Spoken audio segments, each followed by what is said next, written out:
Kok bisa ya segerombolan rebel atau pemberontak di bawah organisasi Taliban mengalahkan 10.000 tentara Amerika well-equipped bersenjata super lengkap. Juga ada 300.000 tentara pemerintah Afghanistan yang dibiayai oleh Amerika lebih dari $1 triliun atau 8 kali APBN Indonesia diam tak berkutik dengan Taliban. Atau memang ada tangan lain yang ingin mempermalukan Biden dan mengucilkan Amerika di bawah administrasi Partai Demokrat tersebut. Apakah ini artinya kemenangan kaum nasionalis melawan cabalis? Globalis cabal yang mengontrol dunia dilawan oleh Taliban yang tidak pakai masker dan tidak menjalankan protokol kesehatan WHO. Faktanya tak ada COVID tuh di Taliban. Tentara uneducated bermodal nyali besar bisa mengalahkan Amerika yang benar aja. Hal ini bisa jadi inspirasi bahwa kita bisa mengalahkan siapapun kalau kita memutuskan jadi nasionalis sejati, membela bangsa dan negaranya sendiri. Emangnya masih perlu asing bernegara itu? Demikian New Mind bertanya. Kembali ke topik, Putin dan Trump adalah dua sahabat sejati. Kekalahan Trump dengan kecurangan kotak suara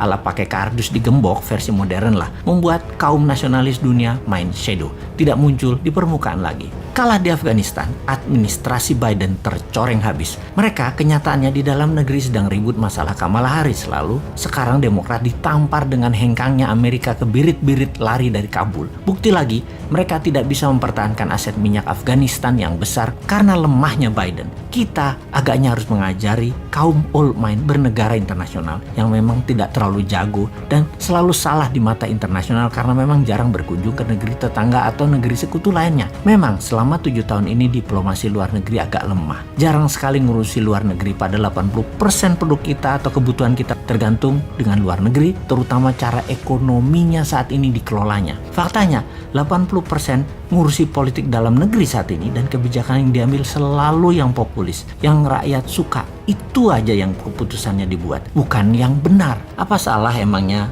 memilih bernegara populis dan urusan semua dalam negeri, terutama politik? Ya tidak akan salah.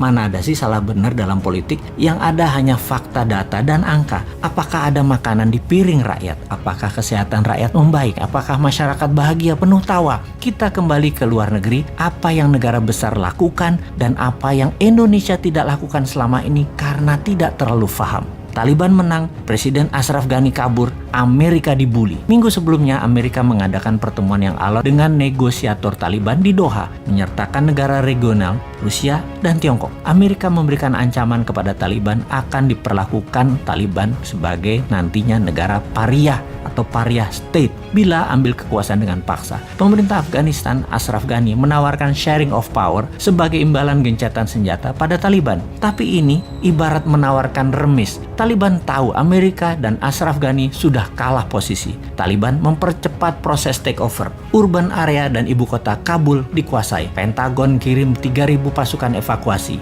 UK, Inggris, mendeploy 600 prajurit.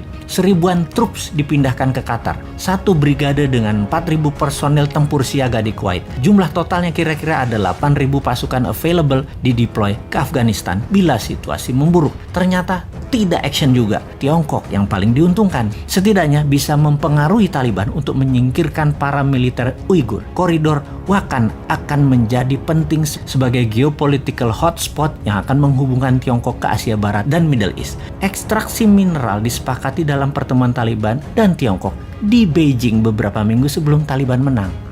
Dikira Tiongkok nggak main ya di sana. Ini faktanya. Sekali lagi, ingat nikel, ingat Tiongkok kan? Yaitu ekstraksi mineral Afghanistan untuk Tiongkok terlihat baik membantu, tapi aset Afghanistan disedot. Ternyata kekuatan Amerika tidak berguna karena Taliban membiarkan Al-Qaeda dan ISIS berkembang di Afghanistan. Sebagai catatan, dalam 5 tahun ini Al-Qaeda dan ISIS link group menjalar ke Asia Timur dan Utara. Pecahan grup ekstremis Taliban dan simpatisan Al-Qaeda dan ISIS saat ini ditemukan di banyak negara Afrika, bahkan di Filipina, juga Indonesia. Sungguh, kemenangan Taliban di Afghanistan juga bisa menjadi booster bagi kelompok radikal di tempat lain, sekaligus bukti war on terror belum selesai. Pemerintah nasionalis Indonesia di dalam negeri perlu mempercepat konsensus menghabisi gerakan pemahaman keras far right ekstremis sebagai pekerjaan rumah kalau ingin aman ke depannya. Di luar negeri, mainkan seperti Tiongkok, ambil benefit ya air keruh. Paham? Enggak? Yo wes, tunggu 2024 kita praktekkan nanti.